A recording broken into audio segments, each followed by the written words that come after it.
So, meron tayong dalawang time, 1 second at 2 seconds. So, isa-substitute lang naman natin yung time natin, yung t sub 1 dito, at yung t sub 2 dito. So, pag tinawag natin itong t sub 1, okay, nagko-correspond siya sa initial position. Pag ito ay t sub 2, nagko-correspond siya sa final position. So, ano ang magiging displacement natin dito? Okay, tandaan nyo ang displacement ay defined as final position minus initial position. So, equal ngayon siya sa 40 meters minus 25 meters. So, ang displacement natin is 15 meter per seconds. Okay? Okay.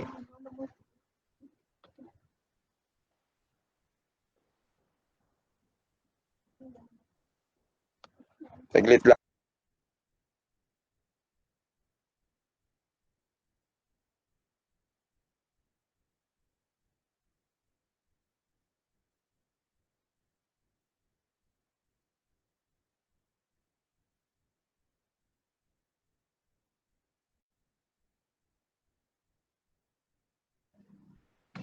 Okay, so ayun yung displacement natin. Sa letter B naman, hanapin daw yung average velocity. So, paano natin makukuha yung average velocity? Again, recall that average velocity ay equal sa displacement over time interval. So, tandaan natin yung initial time natin na 1 second ay associated siya sa initial position na sinolve natin kanina, which is 25 meters. So, yung t sub 2, which is final time natin, ay associated siya sa final position, which is 40 meters. So ngayon, makakuha tayo ng expression na 15 meters over 1 second or 15 meter per second. So ayan yung ating average velocity.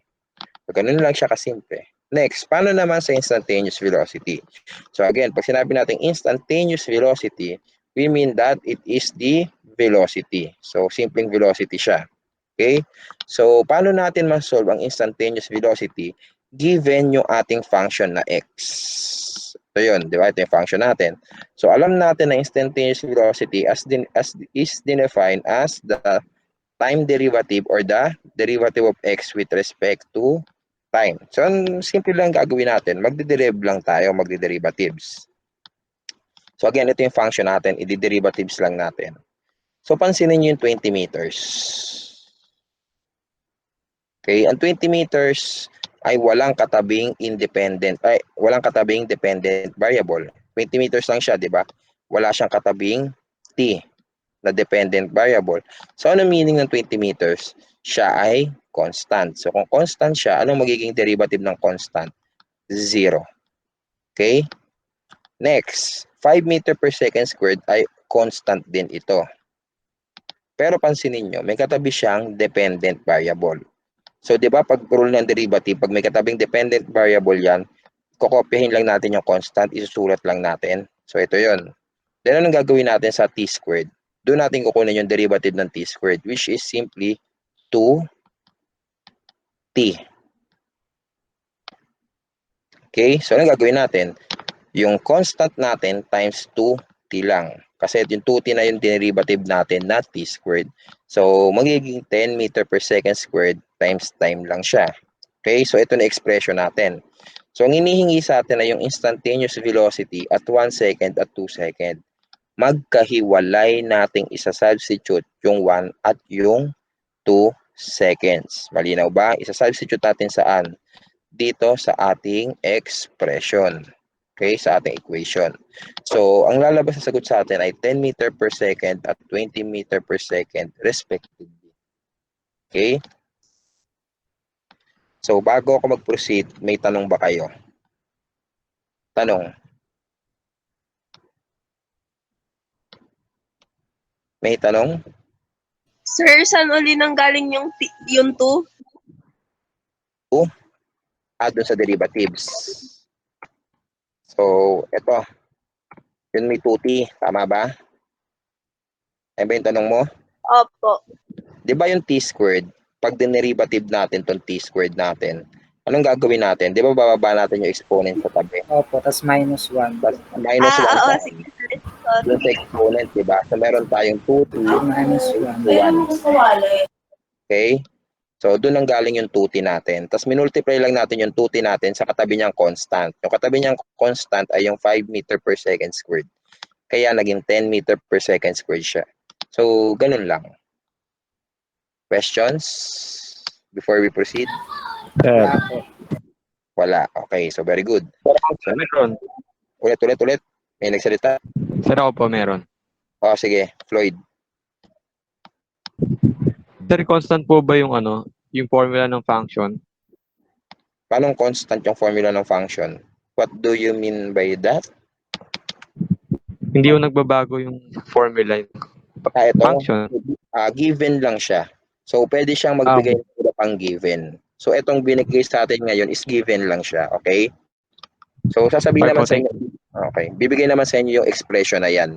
Hindi kayo gagawa ng sarili. Magbibigay naman yung tanong. So, yun.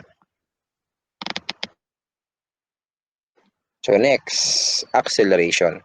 Ang simple definition ng acceleration is that it is the of the change of velocity of a moving object. So, meaning, pag nagbago yung velocity, meaning, bumilis or bumagal yung object, meron yung acceleration. Okay?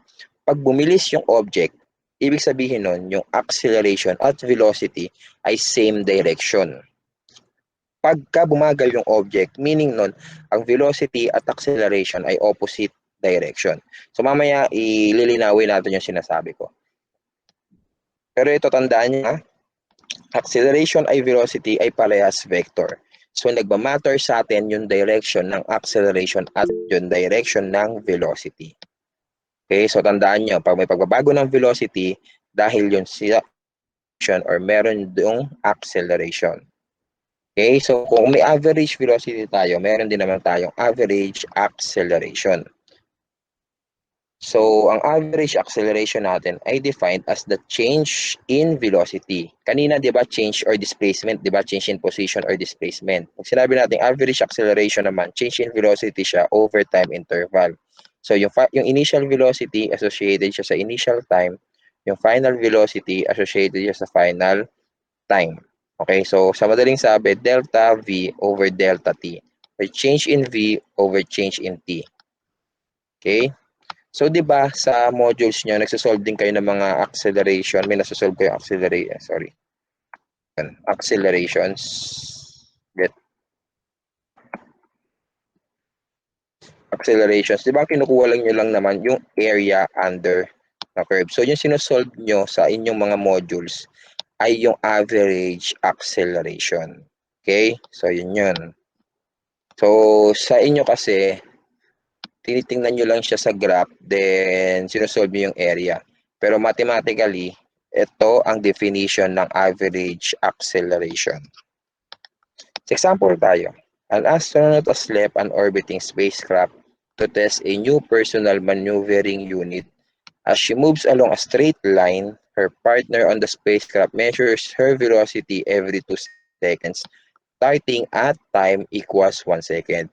So, itong nasa table natin, given lahat yan. Okay, wala tayong sinolve dyan. So, given siya sa tanong. So, ang sabi, every 2 seconds increment, every 2 seconds increment or 2 seconds sa pagdagdag, nag-measure daw ng velocity yung kasama o yung kasama ng astronaut. Mini-measure nung kasama ng astronaut yung velocity ng astronaut. So, at 1 second, naka-measure siya ng 0.8 meter per second. At 3 seconds, naka-measure yun ng 1.2 meter per second and so on hanggang umabot ng 15 seconds. Okay? So, ano ang mga pinapahanap?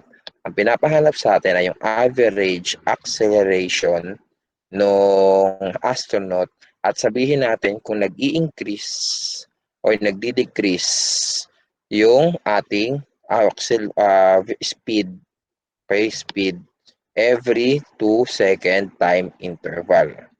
Again, pinapahanap sa atin yung average acceleration at sabihin daw natin kung yung speed ba ay nag-increase or nag-decrease. Okay? So, dun tayo sa A. Sa A is from 1 second to 3 seconds.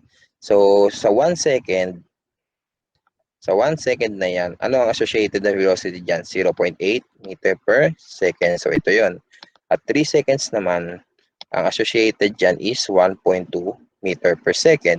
So pag kinuha nyo yung average acceleration, may makukuha tayong value na 0.2 meter per second squared. So unit yan ng acceleration. Anong masasabi natin dyan? Ang speed daw ay nag-increase. Dahil umangat yung v-speed ng 0.8 meter per second papuntang 1.2 meter per second. So nag-increase daw ang speed. Okay? At positive yung acceleration. Next. At 5 to 7 second time interval. So sa 5 seconds, ang associated dyan is 1.6 meter per second. At 7 seconds, ang associated dyan is 1.2 meter per second. So pag kinalculate natin yan, nagkakaroon tayo ng sagot na negative 0.2 meter per second squared. So ano napansin natin sa speed? Ang speed daw ay nag-decrease. Bakit? Kasi from initial 1.6 meter per second, bumaba siya ng 1.2 meter per second. So, di ba, nag-decrease yung speed. So, meaning bumagal. At nakakuha tayo ng negative acceleration. So, eto lang Hindi porke negative yung acceleration, nagpapabagal siya. Tandaan natin ang positive at negative sa acceleration at sa velocity ay direction lamang. Okay? Tsaka yung term na deceleration, hindi natin siya masyadong ginagamit. Dahil usually ang ginagamit natin is positive or negative acceleration. Hindi tayo nagde-deceleration masyado. So, 'di ba, napansin niyo positive yung average, yung velocity, yung acceleration, nag-increase yung speed. Dito naman negative yung acceleration, nag-decrease yung speed. Tingnan natin sa C. Okay? Sa C naman is 9 seconds to 11 seconds. Ang associated velocity sa 9 seconds is 0.4 meter per second. Sa 11 seconds naman ay negative 1 meter per second. So, ang nakuha natin is negative 0.3 meter per second squared. So, sa letter B, nag-increase yung speed, di ba? Mali. Sa B, di ba, nag-decrease yung speed dahil negative yung acceleration. Dito naman sa C, negative yung acceleration, pero yung speed ay nag-increase. Kasi pansinin nyo, from 0.4 meter per second, naging 1 meter per second. Okay, mas tumaas yung magnitude, yung speed natin. Tandaan nyo yung negative na to at yung negative dito ay direction ng velocity. Okay? So, kaya ako nasabing nag-increase yung speed kasi from 0.4 yung initial speed naging 1 meter per second. Pero saan siya bumilis? Sa negative x-axis. Doon siya mas bumilis. Okay? So, letter D, 13 at 15 seconds. Ang velocity na associated sa 13 seconds is negative 1.6. Sa 15 seconds naman ay negative 0.8 meter per second. So, ang sagot natin ng acceleration is 0.4 meter per second squared. Okay? So, positive siya. Pero pansinin natin, ang speed natin ay nag-decrease from 1.6 to 0.8 meter per second. So, hindi porke positive ang sign ng acceleration, mag-i-speed up yan. Hindi ganun yun. At hindi porke negative yung sign ng acceleration, magde-decelerate yun. Tulad na sinasabi sa Pero again, hindi tayo gagamit masyado ng term na deceleration. Okay? So, hindi porke negative yun, magde-decrease yung speed. Again, nakadepende yan sa direction ng speed at ng velocity at niyang acceleration. So, i-summarize natin. Pag positive and increasing yung velocity natin, anong meaning nun? Positive yung acceleration natin at same direction sila. Okay? So, yung green yung velocity at yung red yung acceleration. Kung same direction yung acceleration at velocity, mag-i-increase yung velocity. Next case, positive pa rin yung velocity pero nagdi-decrease yung velocity natin. So, meaning nun, negative yung ating acceleration. Okay? So, opposite yung velocity at yung acceleration natin, kaya bumabagal yung velocity. Next, paano naman kung negative and increasing? Meaning, getting less negative. Pero, nag-slow down siya dahil yung acceleration natin is positive at opposite direction silang dalawa. Okay? Ngayon, paano kung same direction yung velocity at acceleration natin? Ang meaning lang doon ay mag-i-speed up ang ating velocity. So, ganon. So, tandaan nyo same direction sila, yung speed at velocity, mag-increase yung velocity. Opposite direction, magdi-decrease ang velocity. Again, opposite direction, magdi-decrease ang velocity. Same direction, mag-increase ang velocity. So, kung parehas negative ang acceleration at velocity, mag-increase yung velocity towards the negative x-axis. So, ganun yon. Okay? So, kung may instantaneous velocity tayo, meron din tayong instantaneous acceleration. So, tulad ng instantaneous velocity, pag sinabi nating acceleration, ang minimin natin doon or ang tinutukoy natin doon is yung mismong instantaneous velocity. At tandaan nyo ang instantaneous acceleration ay equal sa derivative ng instantaneous velocity. So, ayun yan. Okay? So, pag sinabi natin acceleration, ang minimin natin doon ay instantaneous acceleration.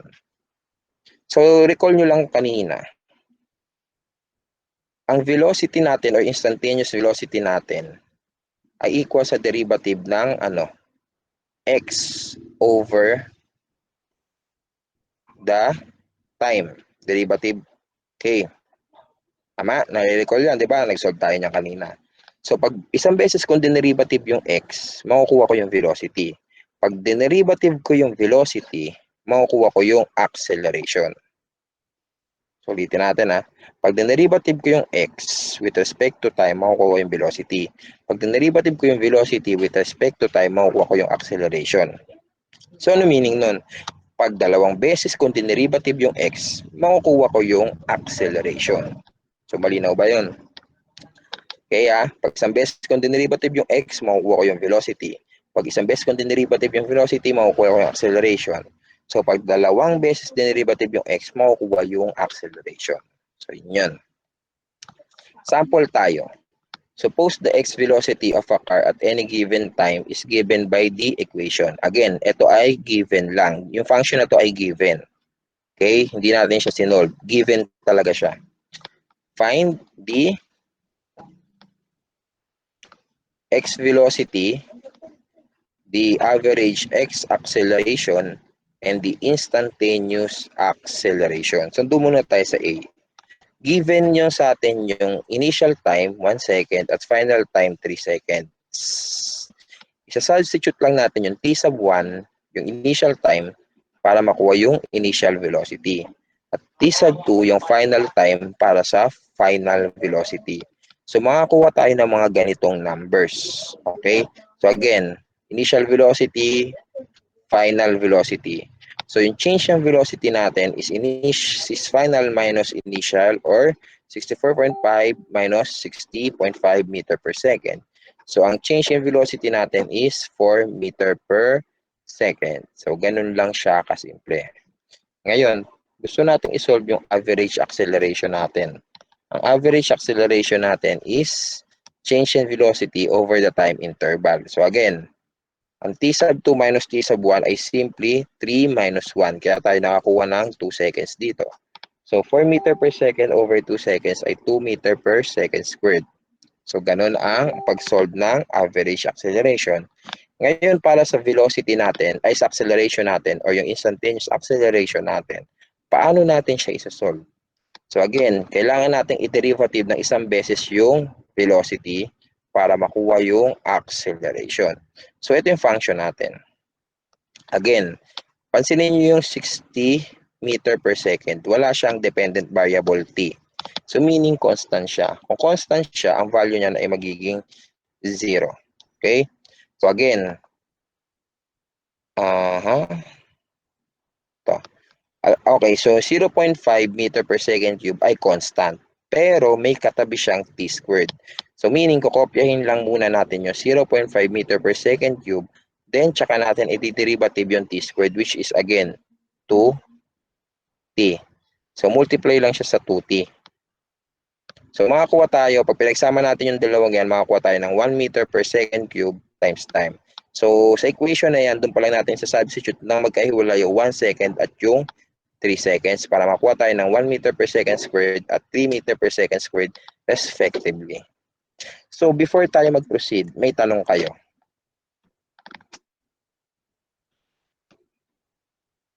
Paulit, sir, dun sa last slide. Wala slide pa ulit. Okay, walang problema. Okay, ulitin natin.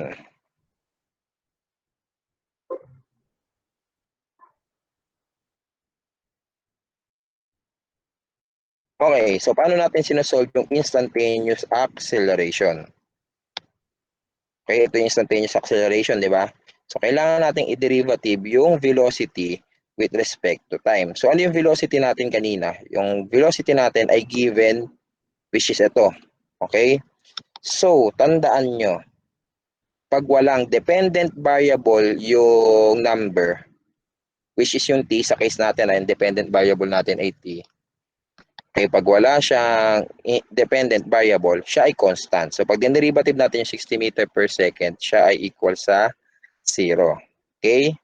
Ito namang sumunod na 0.5 meter per second cube ay constant din. Pero may kadikit siya na dependent variable. So meaning, kukopyahin na muna natin yung constant na 0.5 meter per second cube, tsaka natin i-derivative yung t squared, which is 2t. Okay? 2t. So ito yun. So 0.5 times 2t ay equal sa 1 meter per second cube times time. So ito na yung expression natin. Then substitute lang natin yung 1 second at yung 3 second para makuha yung 1 meter per second squared at 3.0 meter per second squared respectively. So, may tanong pa ulit. Naintindihan ba?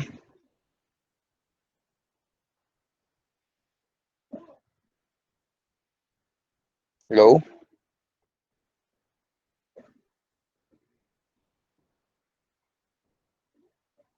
Wala ba akong net?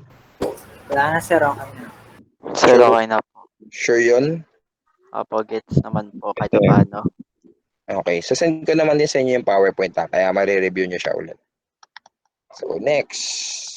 Last topic is about uniform acceleration and free fall.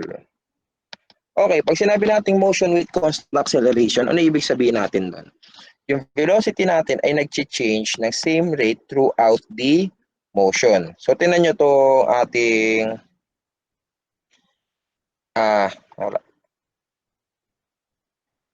yung ating illustration natin. So, at any time, ito yung 5 time natin, at any time, yung acceleration natin ay nananatiling constant. For example, ito ay may value na 1 meter per second squared. Ito ay magkakaroon din na value na 1 meter per second squared. Ito rin ay 1 meter per second squared and so on. Lahat diyang acceleration ay pare-parehas. So ano yung sinasabi natin about velocity pag constant acceleration? Ang velocity daw ay nagbabago with the same rate. For example, nag-umpisa ang velocity natin na 1 meter per second. So tandaan nyo pansinin nyo parehas ng direction yung acceleration at velocity. So meaning lang nun dapat bumilis yung velocity or mas tumaas yung velocity. So balik tayo. 1 meter per second siya. After ng time na yan, magiging 2 meter per second siya. Then ito naman ay magiging 3 meter per second, ito ay 4 meter per second, at ito ay 5 meter per second. So napapansin nyo, di ba, ang pagtaas ng velocity natin ay 1 lang. Plus 1 lang, di ba? So same rate yung pagtaas niya at any point in time. So ayun yung sinasabi natin ng motion with constant acceleration. Constant yung value ng acceleration, pero yung speed o yung velocity ay tumataas. Pero ang pagtaas ng velocity ay same rate lang. Okay? So meron tayong 4 kinematic equations.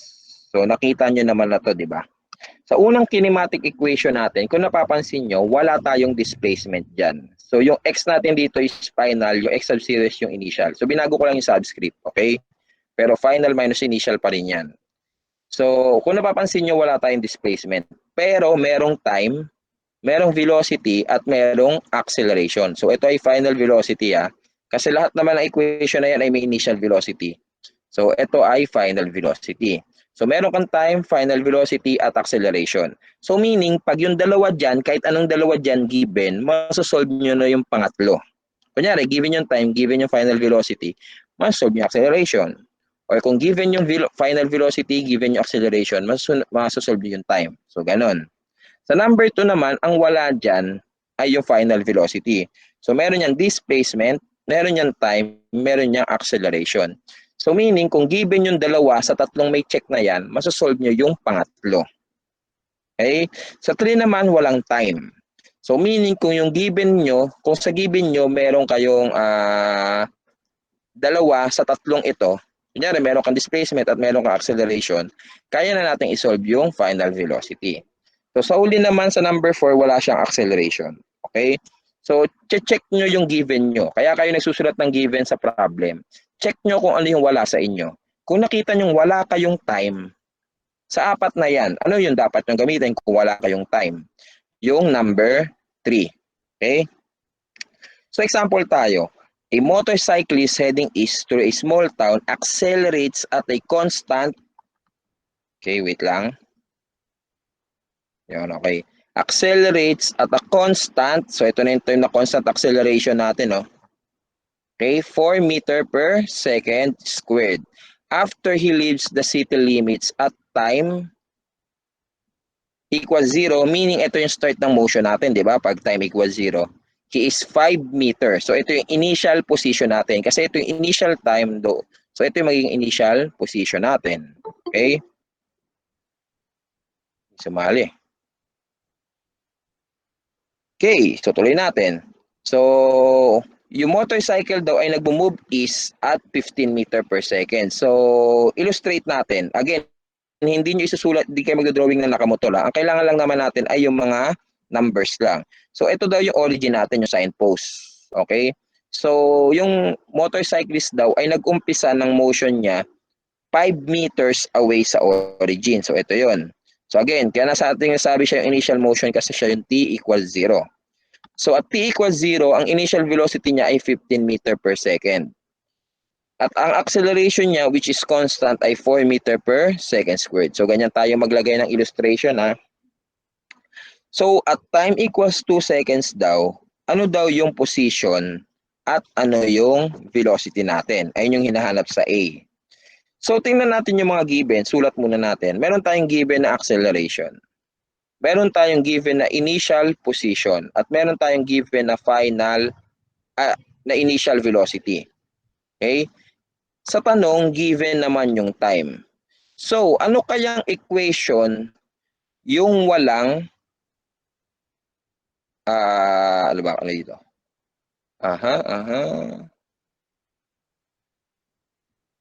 Okay. Ayun. Ano sa 4 na equation yung walang final velocity? Kasi hindi given yung final velocity dito, di ba? Kasi meron na tayong initial velocity. So, ang magagamit natin diyan ay yung pangalawang equation. Okay, so ito. Ito yung mga gamit natin diyan. Kasi walang final velocity yung given. Okay? So, substitute lang natin. So, again, ang x sub 0 natin ay 5 meters. So, ito yon. Ang initial velocity natin ay 15 meter per second. Ang time natin given, 2 seconds. Ang acceleration natin ay 4 meter per second squared. At yung ating time is 2 seconds. So, ano makukuha nating value ng x? 43 meters. So, ganun. Next, yung velocity at 2 seconds. So, marami tayong pwedeng gamiting equation dun sa tatlo. Okay, may dalawa ata tayong pwedeng gamitin. Pero ang pinili natin dito ay isa lang, which is ito. Bakit? Kasi pinakamadali siya. Pinakamaikli. So, pinakamadali. So, ito na lang, di ba? Kasi meron na tayong initial velocity. Ang initial velocity is 15 meter per second. Acceleration is 4 meter per second squared. So, ano yung time natin? 2 seconds. So, madali na lang siyang i-substitute, di ba? Makakuha tayo ng 23 meter per second. So, ayun yung final answer natin. Okay? Sa letter B, analyze natin yung tanong. Where is he when his velocity is 25 meter per second? So, again, tandaan nyo, ang initial position natin or initial motion natin ay nasa 5 meters siya at yung initial velocity niya ay 15 meter per second. Ang tanong dito is where. So pag sinabing where, position or place ang hinahanap. Tama? So nasan daw siya nung yung velocity niya ay 25 meter per second. So tandaan nyo, meron tayong constant acceleration. Kung may constant acceleration tayo, malamang may pagbabago tayo ng velocity. So yung velocity natin ay nag-increase from 15 to 25. So yung sa increase na yon, hinahanap natin nasaan na daw yung motorcyclist nung nag-increase yung velocity niya ng 25 meter per second. So nasaan siya? Okay? So paano natin masosolve yan? So tingnan natin yung given. Okay? Kung mapapansin nyo sa given, wala siyang time. Walang time na binigay. So sa apat na to, nasaan yung walang time? Yung pangatlo. Okay, so verify natin ha. So meron ba tayong given na final velocity? Meron, 25 meter per second. Meron ba tayong given na initial velocity? 15 meter per second. Meron ba tayong acceleration? Yes, 4 meter per second squared.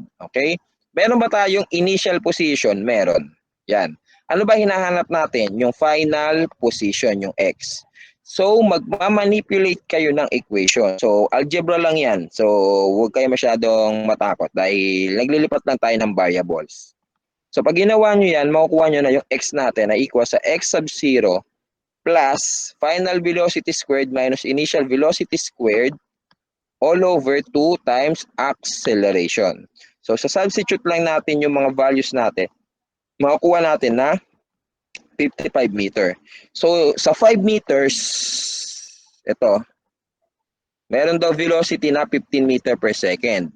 So, at 55 meters, ang velocity natin ay 25 meters na, meter per second na. So, mas bumilis siya habang lumalayo. Again, dahil yan sa constant acceleration. Okay, may tanong bago tayo mag-proceed. Huwag may magtanong. Meron na lang tayong last example bago tayo mag-dismiss. Sir, pabalik na doon sa pangalawang huli. Sige, Pangalawa sa huli na slide. Pabalik lang. ito. Okay na, sir. Okay na? So, wala kayong tanong about sa solutions natin? So, may practice naman kayo sa modules, di ba? So, dinagdagan lang natin siya. Okay na, sir. Okay na. Sige, next or last topic natin is freely falling bodies.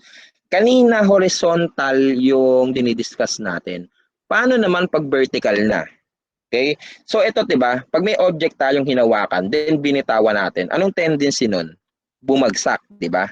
Pero pag may object tayo na nilapag natin sa sahig, hindi naman siya gumagalaw horizontally unless itulak nyo. So yung tulak nyo na yon, siya yung nagkukos ng acceleration. Tama ba? So ito tanong, pag binitawan ko yung object sa ere, bakit siya gumagalaw? May acceleration ba? So ang sagot dyan, meron. And that is the acceleration due to gravity. Kaya siya bumagsak, kaya siya gumalaw nung binitawan ko siya ay dahil nag-act agad yung acceleration due to gravity sa kanya. So paano siya bumagsak? Pababa, di ba? Hindi naman pataas. Ano ibig sabihin nun? Na yung direction ng acceleration natin ay pababa. Okay, so meaning ang acceleration due to gravity ay pababa. Hindi siya pataas. Dahil kung pataas ang acceleration due to gravity, malamang lahat tayo lumilipad na at wala na sa Earth, nasa outer space na. So, tandaan nyo ha, towards the core ang acceleration due to gravity. So, pababa relative sa atin. Okay? So, pansinin nyo ha, pag nagbato ka ng object, pag nagbagsak ka ng object, diretso sa baba. Pero pag binato mo yung object pataas, anong nangyayari? Di ba yung object, aabot siya sa highest point, sa pinakamataas na point ng bato nyo, then babagsak siya. So, bago siya pumunta sa highest point, anong nangyayari sa object na binato nyo? Unti-unti siyang bumabagal, then pagdating sa highest point, ang velocity niya ay 0 na.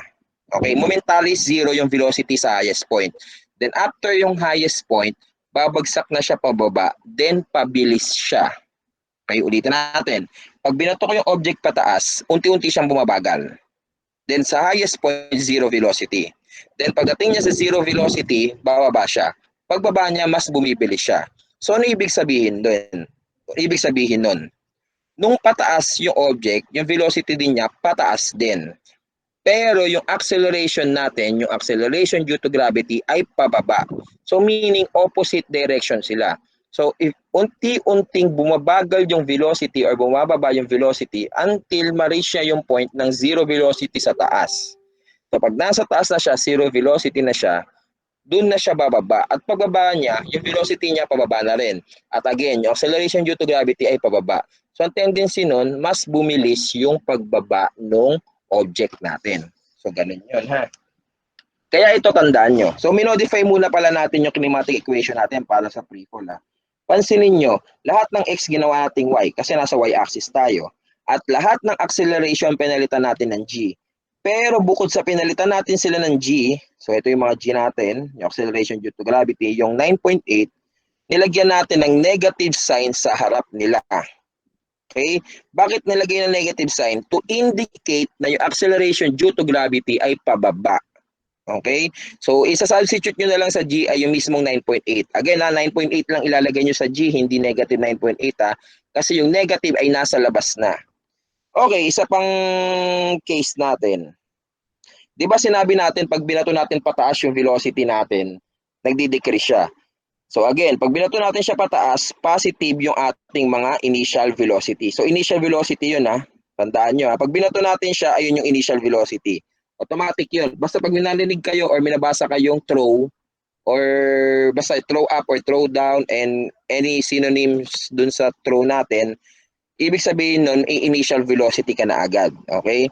So pag binato siya pataas, positive ang initial velocity. So lahat yan positive. Pero pag binato siya pababa, magiging negative din yung mga yan. Okay? Magiging negative yung mga yan. Okay? So, ayun. So, mag-example tayo. A 1 euro coin is dropped from the Leaning Tower of Pisa and falls freely from rest. What are its position and velocity after 1, 2, and 3 seconds? Okay? So, meron tayong Leaning Tower. So, ito yon. Hindi naman tayo ganyan mag-illustrate. Mag-illustrate tayo by means of lines and numbers. Okay? So, i-define natin yung ating point of origin kung saan nag-start yung motion. Tandaan nyo meron daw 1 euro coin na dinrap sa taas ng Leaning Tower of Pisa from rest. So, pag sinabing rest, ang velocity natin or initial velocity natin ay 0. So, yun tandaan nyo yung term na from rest. Pag sinabing rest, initial velocity ay 0. Pag sinabing throw up or throw down, may value tayo ng initial velocity. Okay? So gagawin natin na yung highest natin, yung kung saan ibabagsak yung coin, ayun yung ating initial position which is y equals 0. So ayun yung origin natin, di ba? So y equals 0. So hanapin daw natin yung velocity at position niya at 1 second, 2 second, at 3 seconds. So tandaan nyo ang acceleration sa freely falling bodies ay laging negative g or negative 9.8 meter per second squared. So, paano natin siya sasagutin? So, pwede nyo, sulat nyo lahat ng given. So, pag nasulat nyo lahat ng given, sa position, ito yung mga equation natin. Para sa velocity, ito yung tamang equation natin. Okay? So, again, mag-i-start tayo sa initial position. Ito yung initial position. Sa initial position, ang y natin ay 0. So, wala na tayong y. Initial position at rest siya. So, meaning, ang initial velocity natin ay 0. So, meaning, wala na rin tong term na to. At tandaan nyo, ang acceleration natin sa y ay negative g. Okay, acceleration sa y ay negative g. Same din dito. Hence, ang position natin sa y ay equal sa negative 1/2 gt squared at ang velocity natin sa y ay equal sa negative gt. Okay? So, madali na lang ang equation natin, di ba? Kasi meron na tayong value ng g. 9.8 na yan. So, time na lang ang ilalagay natin. So, pag 1 second ka, ang position mo is negative 4.9 meters. Ang velocity mo ay negative 0.9, ang velocity mo ay negative 9.8 meter per second. Pag 2 seconds na, yung coin natin ay nasa negative 20 meters na. Okay? At yung velocity niya dyan ay negative 20 meter per second. Pag 3 seconds na, yung object natin ay nasa negative 44 meters at yung velocity natin ay negative 0.29 meter per second. Okay? Pansinin nyo, lahat sila ay negative. So tandaan nyo sinabi natin na ito yung ating origin. So meaning lahat ng y pababa ay magiging negative. Okay? Kasi ito yung y equals 0. So meaning pag pababa tayo, lahat yan ay nasa negative na. Okay, negative. So pansinin nyo naman yung velocities natin. Habang bumababa siya, habang tumataas yung time, anong nangyayari sa velocities natin? Mas bumibilis siya. Hello, hello, hello, may salita? Okay, so tuloy ko lang ha. So, 'di ba from 9.8 naging 20. So tumaas, 'di ba? From 20 naging 29. So tumaas ulit. Pero saan siya tumaas? Towards the negative. So meaning yung acceleration natin ay negative din. Kasi pansinin nyo, tumataas yung velocities natin, di ba? Kahit negative siya. So tandaan nyo, yung negative dyan ay direction lamang. Okay? So kung same direction sila, kahit parehas negative, magi-increase pa rin yung velocity natin. Sa x direction nga lang. Okay? So, ayun yun. Any questions? Any questions? Sir, paulit po. From where? Kung paano po naging 20 po. Kung Tsaka paano- 20. Dito? Opo. Yung huling slide po. Ito. Ito. Kung paano naging 20? Opo, tsaka po yung sa mga Y po. Okay. So, sige ha. So, pansinin nyo, dun muna tayo sa 1 second. Yung 1 second, na to, isa-substitute natin dito. So, 1 times 1, 1 pa rin naman, di ba? Times 9.8. Okay, o nga, no? Hindi ko pala, okay, so dito yon. So, di ba sa y tayo 1 times 1, 1 times 9.8, so 9.8. 9.8 divide 2 is 4.9. So, may negative tayo. So, negative 4.9 yon. Next, substitute natin yung 1 second dito. Negative 9.8 meter per second squared times 1 second ay negative 9.8 meter per second. So, isa na yon. So, doon naman tayo sa 2 seconds. Yung 2 seconds natin, isa-substitute natin dito. So, 2 squared is equals to 4 times 9.8 divided by 2, tapos syempre may negative siya, ang makukuha nating y doon is negative 20 meters. Okay? Next, yung 2 naman ay isa-substitute natin sa v sub y. 2 times negative 9.8 meter per second squared, ang makukuha natin is approximately negative 20 meter per second. Tandaan nyo 2 sigpig tayo kaya nag-round off na tayo sa mga sagot natin. Okay? Nag-sigfig tayo. Last naman yung 3, sa substitute natin dito tsaka dito. At makukuha natin sagot ay negative 44 meters and negative 29 meter per second respectively. So again, may tanong pa? Or nalinawan na? Sir, pabalik. Saan pa balik? Yung sa last slide. Kaya Ito. yung G, di ba, negative 1 over 2. Yung G, Wala. di ba, negative yung Negative gravity. lang. Sige. Hindi na siya, Hindi na negative yan. mag-6. Hindi na. Kasi yung G na yan ay 9.8 lang talaga yung value. Yung negative nilagay na natin sa harapan. Ito na yung negative Ito na yung negative natin. So yung G na yan ay 9.8 lang talaga. 9.8 meter per second squared. Thank you, Okay. sir. Sige. No problem. Yung iba. May tanong pa?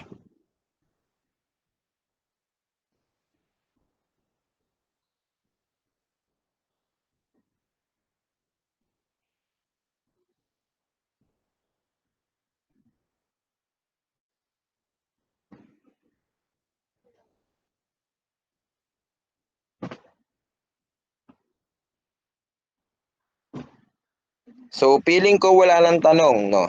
Pero again, pwede pa rin naman kayo magtanong i-chat nyo lang sa GC. Doon ko kayo sasagutin. Meron akong isang example dito na hahayaan kung kayo ang mag-solve. Okay? Though hindi ko siya pinapapasa, pero magsiserve to as practice nyo. Okay? Kung talagang natutunan nyo or kung talagang kaya nyo na mag-solve. Don't worry. After na mga yan ay may mga solutions.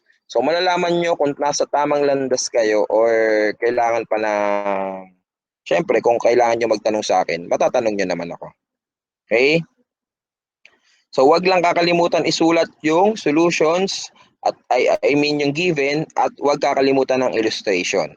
So importante yung given at illustration para makapag-solve tayo. So with that, See you next meeting. Okay? Wala nang tanong? Walang tanong, di-dismiss ko na kayo. Okay, wala na po, sir. Thank you po, sir. Okay, sige. Thank you, sir. Good luck. Sisend akong project Thank you, sir. ng gabi. Salamat, sir. Okay. No problem.